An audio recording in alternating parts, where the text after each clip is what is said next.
Hello team, welcome to another ATP Geopolitics video with myself, Jonathan MSP. This is Ukraine War News Update, second part thereof for the 24th of March 2024. There's a lot that's been happening over the last 24 hours, especially when you include the previous massive strike on Ukraine and the terrorist activities that took place in Moscow. So it's just so much to talk about, and that's why the previous video went on a little bit longer, and I've added the other section to this. But I just want to continue where I left off, talking about the strike on Ukraine from Russia last night. So that's the use of cruise missiles predominantly and Shahed drones, Naftogaz, because a number of cruise missiles did get through. So Naftogaz energy facilities have said energy facilities in western Ukraine had suffered damage during Russia's major overnight attack. A number of facilities were struck, according to Naftogaz, and that could well be over in Lviv area in the west. That would be to do with trying to disable Ukraine's ability to construct munitions and military equipment. So it's not so much in taking out the energy infrastructure for intrinsically in and of itself, or for causing trouble to the Ukrainian population. It's more about the energy needed to get the industrial military complex creating weapons for Ukraine. I think that's where they're going. That was what was announced, at least recently, by some analysts. In that attack last night, and this is the first time I've seen the mention of ballistic missiles, Euromaidan Press does report that Russia attacked the same critical infrastructure in Lviv Oblast with Kinzhals, allegedly aiming to target rescuers who were extinguishing the fire from the previous night's attack. So this is the idea of double tapping. Governor said that rescuers moved to a safe place on time while the Russian attack was underway. So I presume that's, on the 24th of March. So that is from the most recent attack. Anyway, there will be damage, and we will find out about the damage to Ukraine from the attack last night, while we are already very cognizant of the damage done to Russia in Crimea. Okay, going to other bits and pieces that would have been in my last video. On March 15th to 17th, the presidential election took place. Now that has apparently been labelled the most rigged election in Russia's modern history, according to evidence published by election experts, observers and media. There are lots of videos of dodgy goings on inside polling stations, and we've seen that. I've shown you a number of those videos. It's really incredible to watch people stuffing ballot boxes with sheets while the security guards look the other way, and all sorts of stuff like that. It was incredibly rigged. I mean, it has to be rigged to get an 88% result. But also, just before you get the result, before you think about the result, don't forget what happened before that, which is the two main opposition candidates that were opposing the war were invalidated from running through spurious claims of, not having enough signatures, or not having the correct, too many mistakes on the paperwork. So they were not able to run. And then the people who did run were not allowed to be anti-Putin or anti-war. So there was no anti-war candidate that was running at all. And Putin gets 88% of the vote. I mean, it's all incredibly dodgy. Of course it is. It was not an election. Now, talking about the terrorist attack on the Crocus City Hall, the music venue with shops and whatnot, and all of the different theories coming out of that. Was it a false flag attack? Was it, as the Russians were claiming, pro-Ukrainian people who were rushing down to get over a border into Ukraine? Was it the American CIA, as the Russians also claiming? Well, after the attack happened, ISIS admitted it was them. Now, we took that with a pinch of salt, because ISIS often do this, and it's not always true that they have committed some kind of terrorist atrocity. Sometimes they'll see that in the news and go, oh yeah, we did that. And it sows chaos, and it also makes ISIS look better than they are, or more capable than they are, etc., etc. But in this case, ISIS admitted to it, and then have more formally admitted to it, and then have released footage that's GoPro footage from the terrorists themselves. Now, they wouldn't have access to that unless it was their own guys, one would think. And so it really does look like ISIS actually did do this. Now, I was wondering, well, really, why choose Moscow? Why choose Russia? But actually, Russia's been very strong against ISIS when you take into account some of the Caucasus and the nations around there, and Chechnya and Muslim majorities, and the strong stance against that, and getting into bed with the Russian Orthodox Church and talking about Judeo-Christian values and traditional Christian values and family and this and that.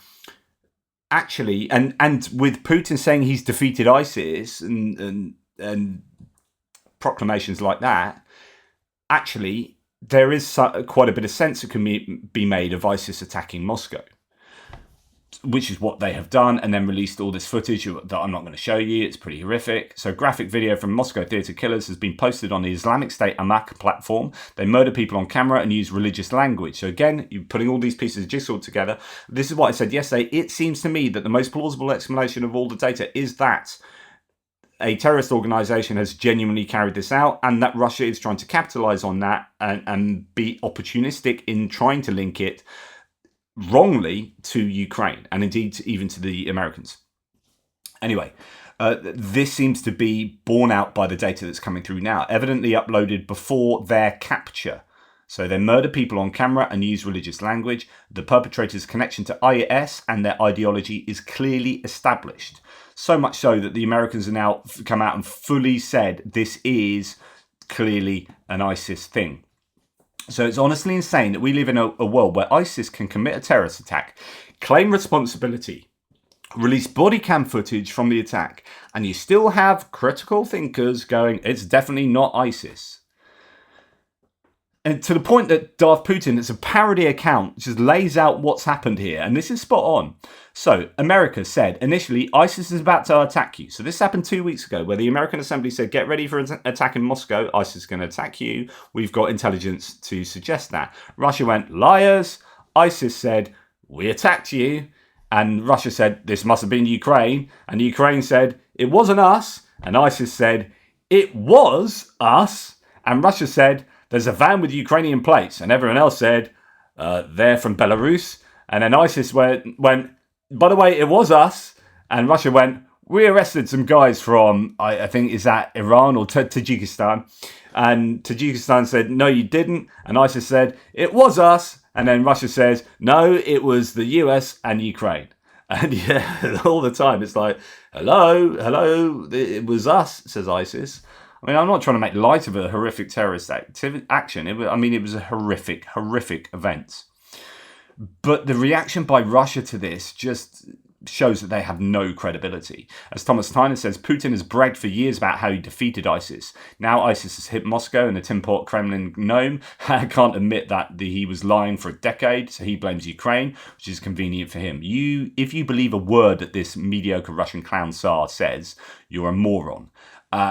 Do you know what? As filled with cynicism and invective as that might be, it's absolutely true. Anyone that believes the Kremlin narrative is a moron. And speaking of morons, let's go to Scott Ritter, who says the evidence points to Ukraine and the CIA in Moscow terror attack. Quote, if this was something planned by Ukraine, then it means it was something planned by Ukraine under the direction of the CIA. I mean, that if is doing a lot of heavy lifting there. To carry out an American policy objective which seeks the strategic defeat of Russia, the former US Marines intelligence officer said in a video comment for Sputnik. Of course, the real description for Scott Ritter should be the present US complete dipshit. And I give him no more respect from that, because I think he's just a useful idiot being used by, or indeed even willingly doing the work of the Kremlin. And it's not just him.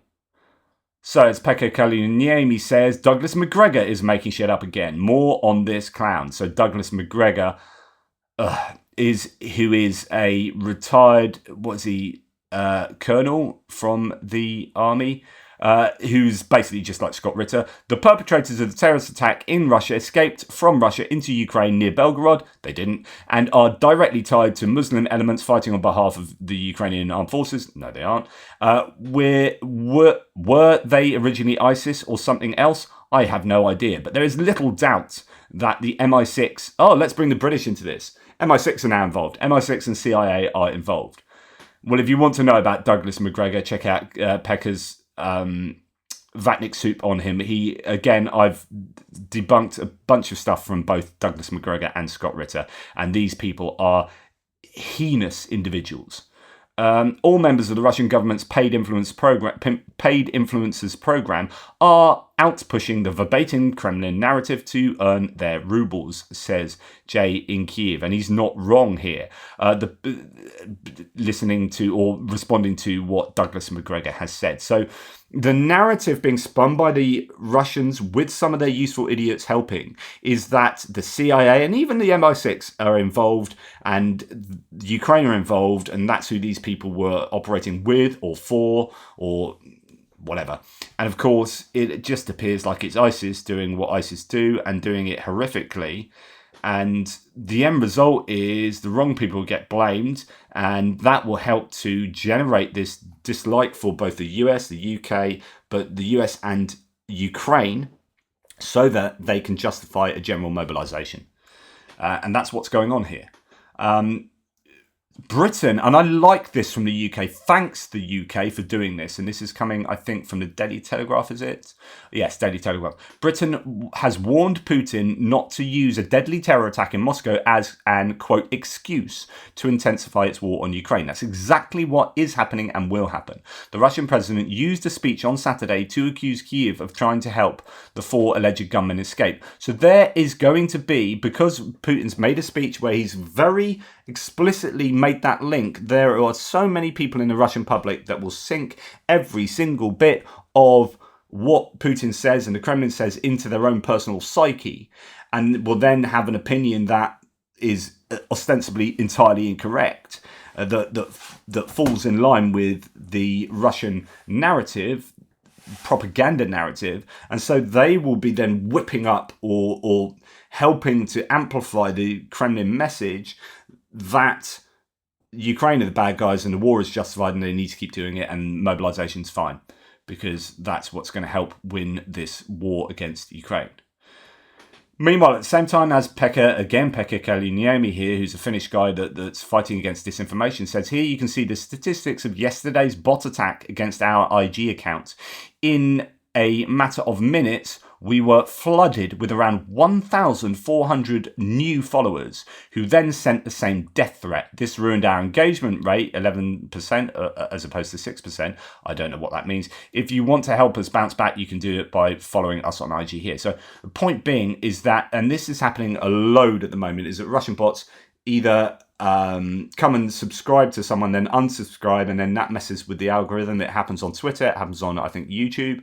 And they also produce lots of comments that flood these articles. I've told you about all these threads. I've told you about this with regard to just the BBC video I showed you yesterday, where all the top comments, all the way down the list, were like pro-Russian comments, and they were all upticked and liked. Someone on my thread today has said, please like all the pro-Ukrainian comments on the thread. And actually, that's not a bad little way of fighting back, of trying to overcome the power of these Russian troll farms. These are bot farms, so automated ones doing this, and also troll farms, which are real people with sock puppet accounts, multiple accounts usually. I wonder how many of each individual troll has in at their computer, how many accounts they have, how many browsers they've got open working on this. Anyway, have to close it again, says Pekka. We are being targeted by another bot attack. It seems that someone's really triggered by our content right now. This is how they're working. What are we doing to fight against this kind of informational war?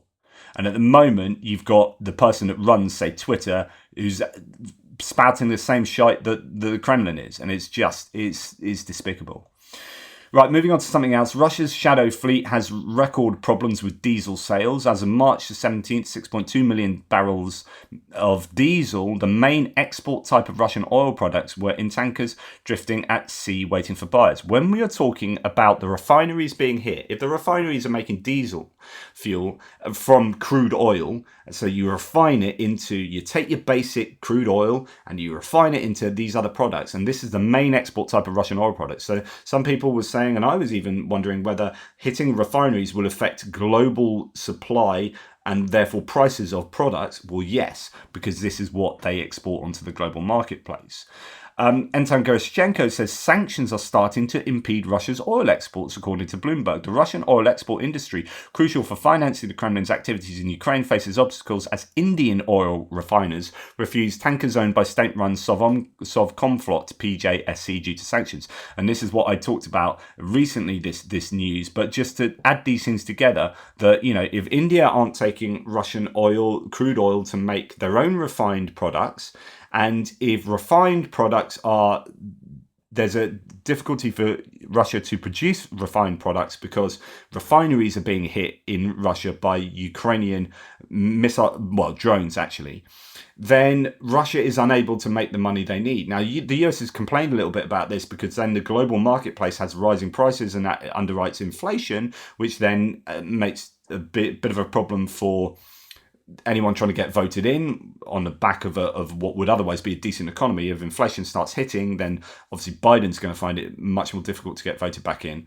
But also just inflation in general, if energy prices go up, then the cost of everything goes up and you get into an inflation spiral. So you can understand why the US might put pressure on the Ukrainians here, but the Ukrainians are fighting for their lives. But then you have these really difficult discussions for Ukrainians, which is, okay, if we create a global supply issue, that means Biden's not going to get voted in and Trump does get voted in. Is that actually going to harm us more in the long run than not hitting refineries right now? So there's some really interesting conversations that will be taking place in the corridors of power in Ukraine, I would imagine.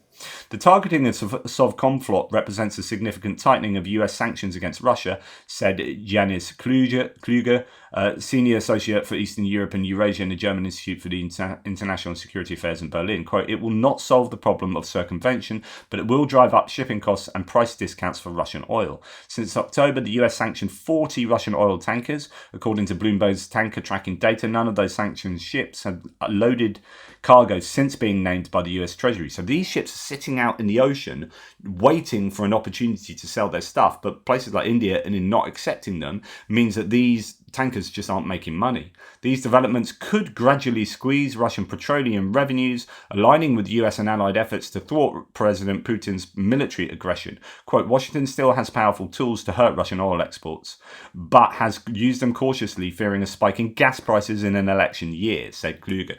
And that's the argument, right? And I understand that, and I understand that from everyone's point of view. And actually, if I was Ukraine right now, I don't know what I would do. I'd be seriously weighing up the ramifications of causing a spike in global fuel, refined fuel products, and how that might affect an election that would get someone into the most important position in the world who is not a fan of supplying aid to Ukraine.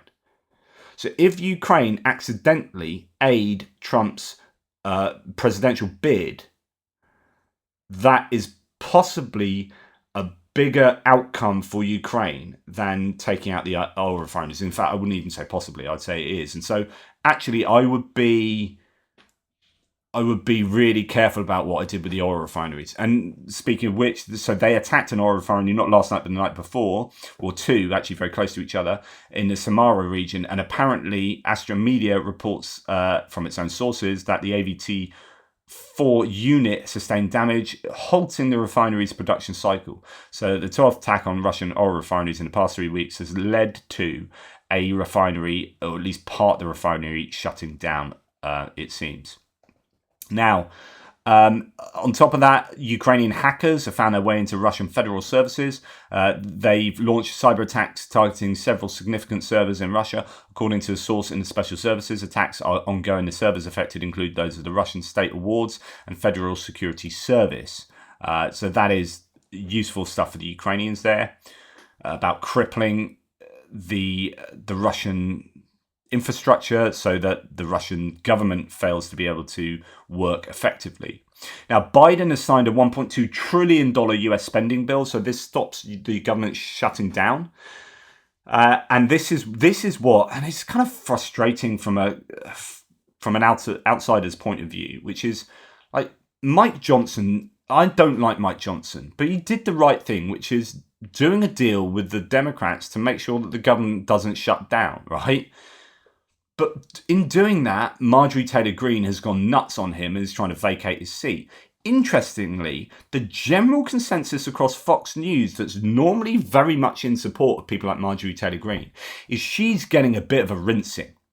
And there's a lot of criticism coming from even people like Laura Ingraham and some of the Fox and Friends and whatnot. These panels are actually giving that MAGA approach a hard time because that's not working. It won't work in favor of the Republican Party at writ large in the long term. And I think that's interesting that you've got a bit of a narrative shift inside pro-Republican news outlets. And indeed, there's some hints that even like Newsmax are a little bit, and they're even further to the right than Fox News. So I'm not a fan of Mike Johnson, but he is someone that's willing to work with the Democrats to try and get, to try and govern. Freaking hell.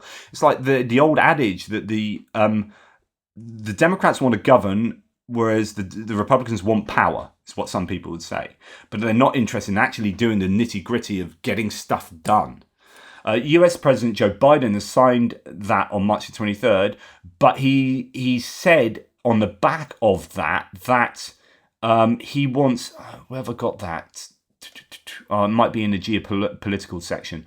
That on the back of that, he wants Ukraine aid to come next. So this which tells you that to Joe Biden, Ukraine aid is super important. Apparently, he's been trying to do something every single day. Like every day, Ukraine aid is big on the agenda for him.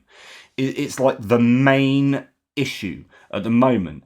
And that just shows you the power that Mike Johnson and these MAGA Republicans have had in stopping what the president really wants to happen.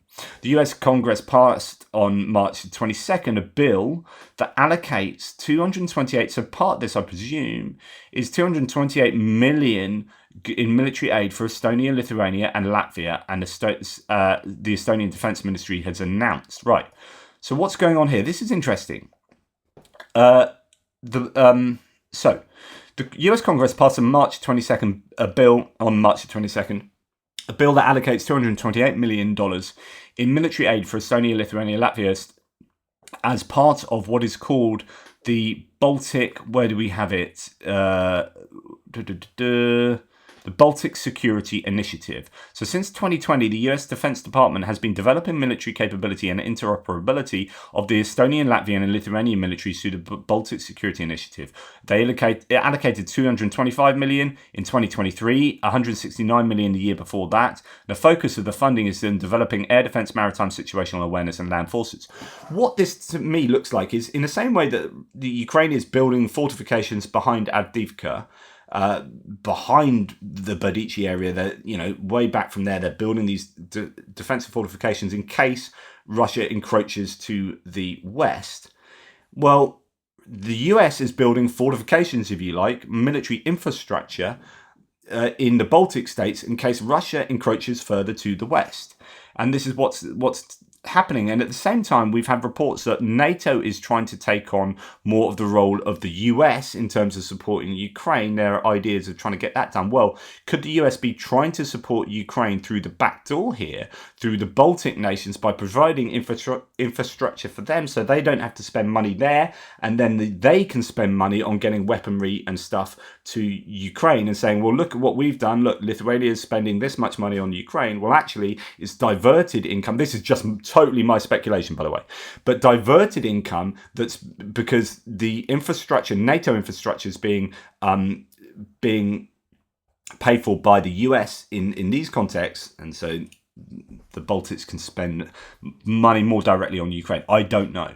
The Baltic countries have been among the staunchest supporters of Ukraine against Russian aggression, devoting the largest GDP shares to aiding Kyiv of all the partners. Officials of the three countries have also been vocal about the possibility of future open conflict between NATO and Russia. Given the nation's close proximity to Russia and its ally Belarus, they would highly likely be at the forefront of a potential clash. Lithuanian intelligence report from earlier this month says that even as Moscow keeps allocating huge resources to the war in Ukraine, it also keeps preparing for a long-term confrontation with NATO, including in the Baltic region. So, due to the massive shelling in Ukraine, the US has called on the House of Representatives to vote on aid to Kyiv as soon as possible. So this is kind of backing up what I was just saying. John Kirby here saying, as we've seen just in the last couple of days, every day the House delays is another day that Ukrainians have to pay with their own blood, said John Kirby.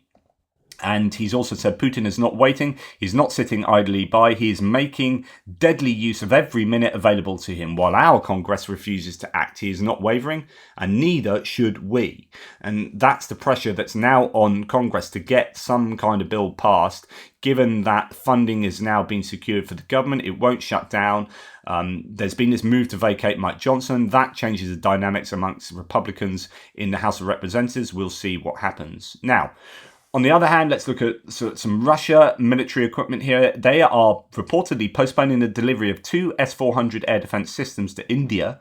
So India is one of the few people still trying to buy stuff off Russia, although they've been cutting back, and this will be legacy orders that have been put through years before, citing the need to utilize them for protecting its own cities and strategic assets from potential strikes by Ukrainian drones. Wow. This delay means that of the 5 S-400 systems India was expecting by the end of the year, only 2 will be delivered by August 2026. And we have heard that Russia been possibly doing this with tank. You're seeing the T-90S, the export variants being destroyed on the battlefield. Those are tanks that almost certainly should have ended up in India, again being used on the front line, which means that the Russians are struggling. They don't have the kit. So that is bad news for Ukraine by point of fact that Russia are going to get hold of a couple of S-400s that otherwise they shouldn't be able to get hold of. But good news because it also indicates how desperate Russia are. Right, French aid to Ukraine, moving on to geopolitical points now, says, quote, and this is from Emmanuel Macron, the French president, "We've brought together everyone's positions on Ukraine. With Vladimir Zelensky, we realised that we were getting used to the stalemate, to the blockade of the Hungarians, to an opponent who never clearly said what it wanted or what its war aims were. We needed to make a start, and that's what we did, changing the framework and making our determination visible. What is changing today is that Europe is emerging from a state of geopolitical minority. Until now, we have relied on the US to protect us. This time, we don't know if they will. It is, therefore, up to Europe to take charge of its defence." Really strong rhetoric here from Emmanuel Macron and at the European Council. So it fits in line with what he said previously, which is Europe needs to stand on its own 2 feet. And it also fits in line. So I imagine as Americans might look at that in one of 2 ways. One is like, well, screw you, Macron. You don't want our help. You're trying to be too independent from us, which is like the desire for Europe to be subservient to the US, right? And we'll pay more than you guys for NATO because we'll actually provide a lot of that security assistance, but you'll be beholden to us. And actually, we're the senior partner in this partnership. And you kind of do what we say. We say jump, you say how high.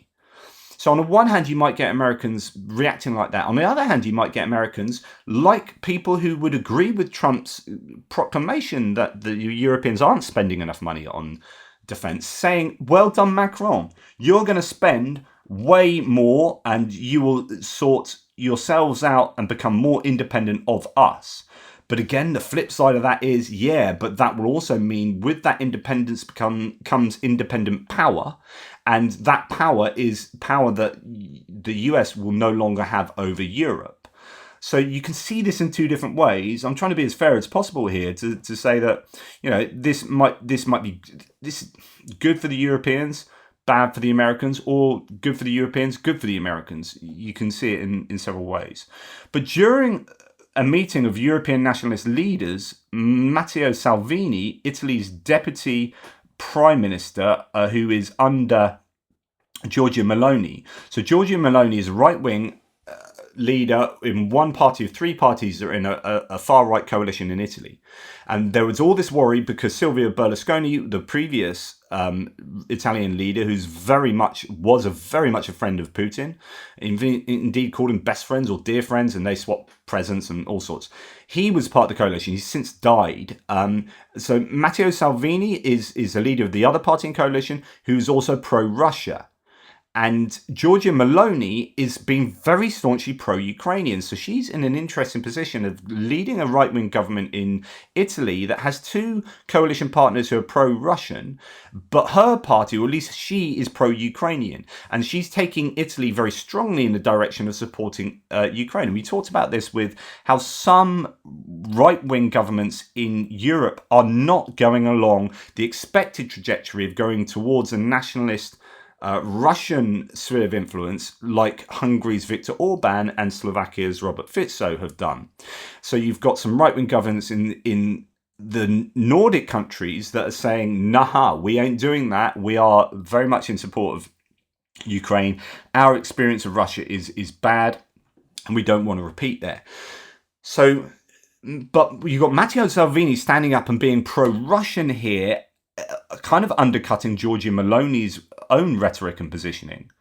And he said that Emmanuel Macron's statement, he considered that extremely dangerous, excessive and unbalanced. So that's a statement that I think is very good. I presume it's that statement or Macron's positioning in general. Salvini, as part of Giorgia Meloni's coalition government, the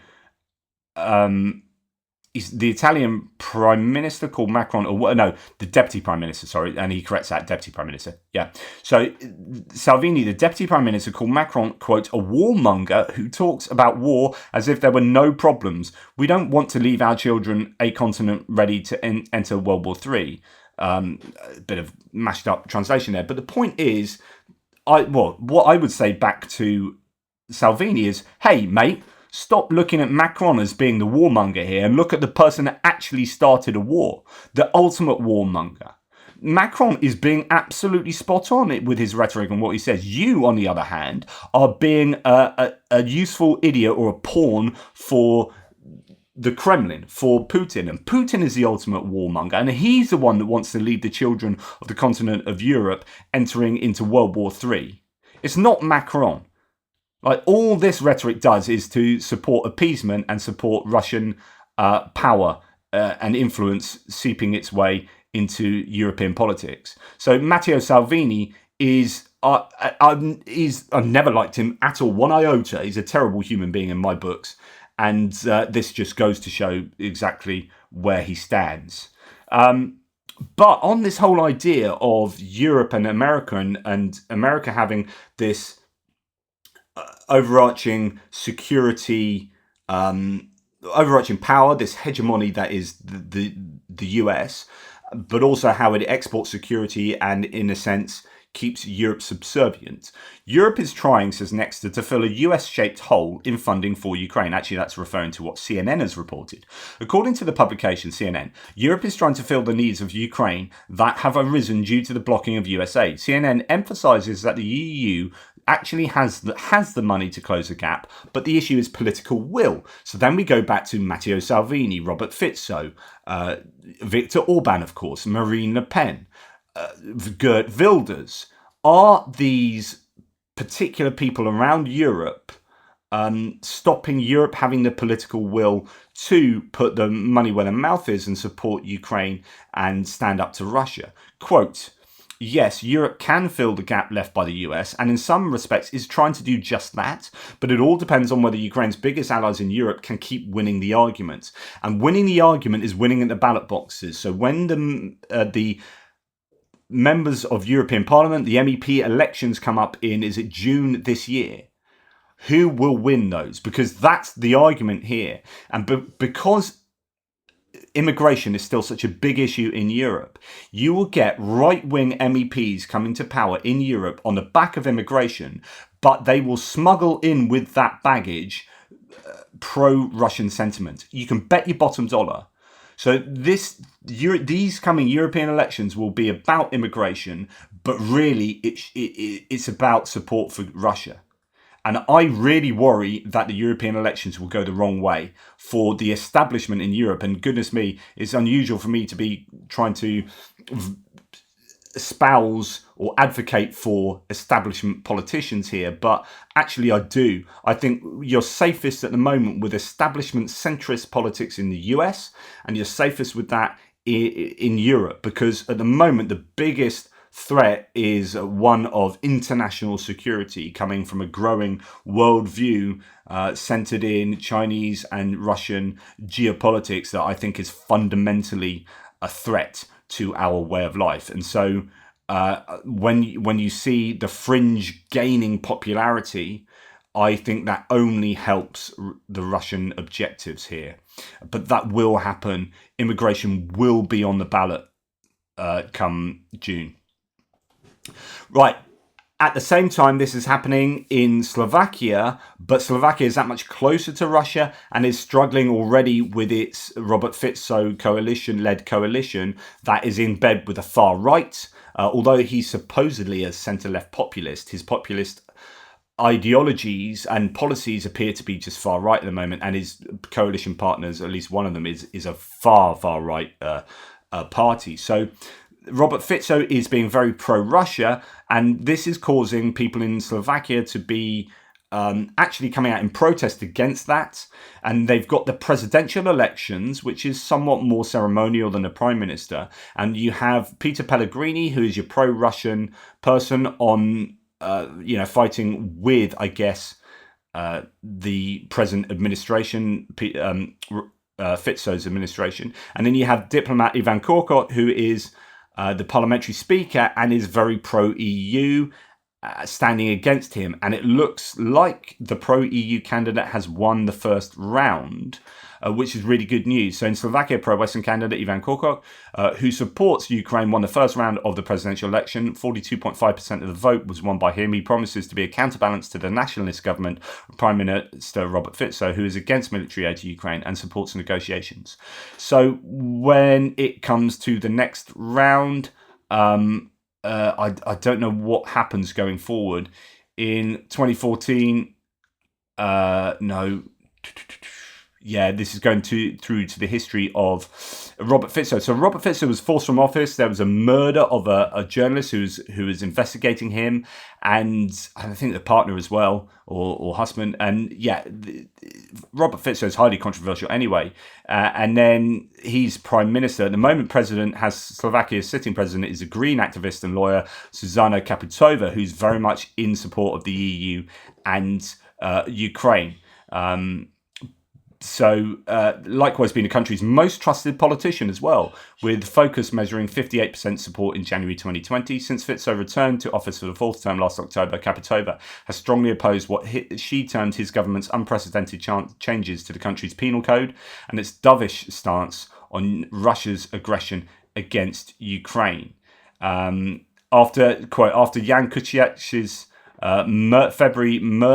February 2018 murder, the political dynamic completely changed, the main topic becoming political corruption and its criminal consequences, said political analyst Mezesnikov, head of the Bratislava-based Institute for Public Affairs. Quote, today the situation is different. Smer, so that's the party of Robert Fico, has returned to power and is building essentially an authoritarian system and attempting to change Slovakia's foreign policy orientation, he said. Peter Pellegrini represents this trend. So if you don't want to succumb to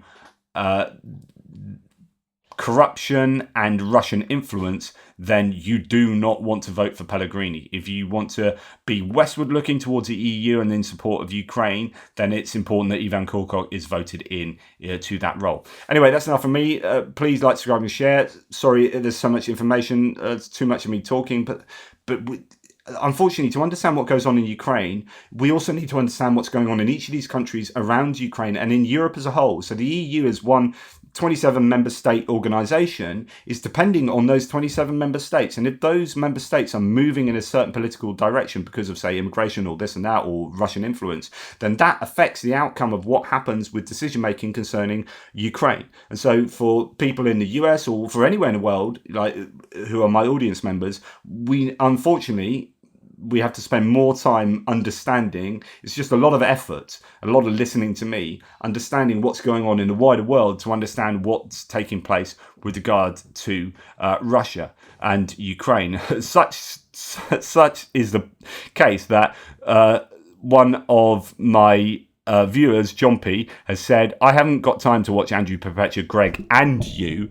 In fact, Professor Gerdes has unfortunately had to take the back seat at the moment while you produce all your extra content. Thank you, Jonathan, for all your hard work. At least 18 months I've been watching your content. You produce 3 videos a day, at least, say 30 minutes, sometimes more, so much more per video, but quite often due to time, I've had to miss the Frontline update. So I watch an hour of you per day. Interesting fact, I listen to you more than my wife. So in the last 18 months, I've watched 547 hours of you. If each video takes 2 hours of research and editing, and I'm sure it's much more, that means you have given a minimum of 1,094 hours of your time. Again, thank you so much for your hard work, time, and dedication. Looking forward to your next episode of Johnny in Ukraine being converted to Christianity. Funny. So that is coming along, but it is taking me an awful lot of time. I do spend a lot of time doing this, almost my entire life. So I hope it's of use to the world, though. So thank you very much for your support, for watching, and all the ways that you so kindly support what I do. Take care. Speak soon.